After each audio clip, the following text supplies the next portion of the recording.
Thomas James Patterson, better known as TJ, one of Lubbock's most impactful city council members, was born to Samuel and Hannah Collins in Waxahachie, Texas, on June 29, 1937. Although he would go on to become a successful journalist, educator, activist, and politician, in the beginning, none of these things were certain. Not only did he have to contend with discrimination and Jim Crow, but TJ also confronted grave health problems early in life. The deadly scourge of polio nearly cut short his potential. TJ and his mother moved to Wichita Falls, Texas to seek treatment. Sadly, 5 of the other children being treated for polio succumbed to the disease. TJ always credited his miraculous total recovery to his grandmother, Mae Barton, whose prayerful intercession made all the difference as far as TJ was concerned. TJ graduated Booker T. Washington High School in 1954 and enrolled in Bishop College in Marshall, Texas. It was here that he first discovered his life's calling, journalism and politics. He got involved with the student newspaper covering sports. The name recognition he gained helped him win the election for student body vice president. He was later elected student body president. Graduating in 1958, TJ just missed the rising action of the civil rights scene in Marshall, Texas. However, he was determined to make his way to Atlanta, Georgia, to join the Reverend Dr. Martin Luther King Jr. in the struggle.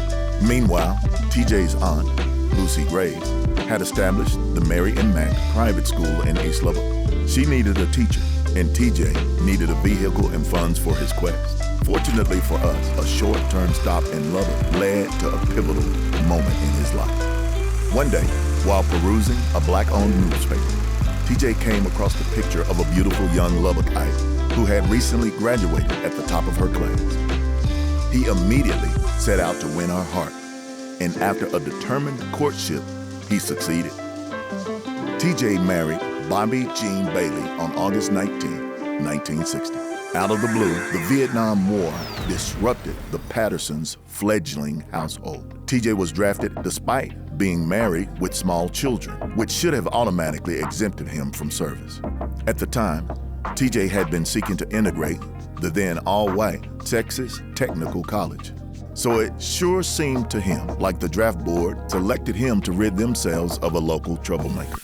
TJ served 13 months in Vietnam as a cryptographer, encrypting and decrypting messages between units in the field and headquarters at the Pentagon. Returning to Lubbock in 1963, he resumed his teaching and community activism. Around that time, a crop of local newspapers had begun to spring up in the community. TJ and his ace-boon coon, Eddie Richardson, had worked at several of those publications. Behind the scenes, though, Eddie was constantly pushing TJ to help him start a paper of their own. By 1977, that project became a reality. Working late into the night on Thursday, September the 11th, cutting and pasting articles by hand, the duo finished the first issue of the Lubbock Digest. The new publication caught on quickly, and after a name change in 1982, the newly christened Southwest Digest became the voice of East Lubbock. The discriminatory at-large voting system was probably one of the hottest issues discussed in its pages. At-large voting diluted the voting power of Black and Latino Lubbockites. Lubbock's first Black lawyer, Gene Gaines, and his team waged a bitterly contested 8-year court battle to end at-large voting. In 1983, they succeeded, and Lubbock was divided into 6 council member districts. With his years of service to the city and the East Lubbock community, TJ easily won a seat on the Lubbock City Council on April 7, 1984. His accomplishments over the next 2 decades of service are too numerous to mention, but he played leading roles in projects promoting local history and culture, annexing new property to grow the city, paving roads, and helping bring the Yellow House Canyon Lakes project to fruition.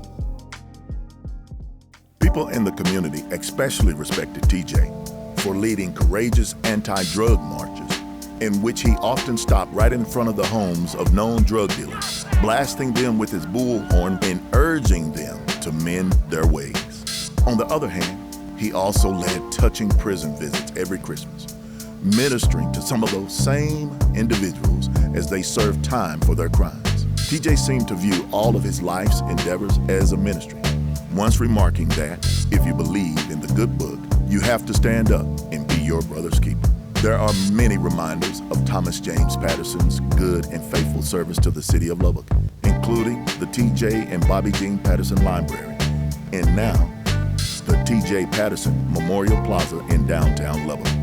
These bright, well-lit pillars are a fitting tribute to a man who indeed brought his share of kindling to the fires of freedom and equality.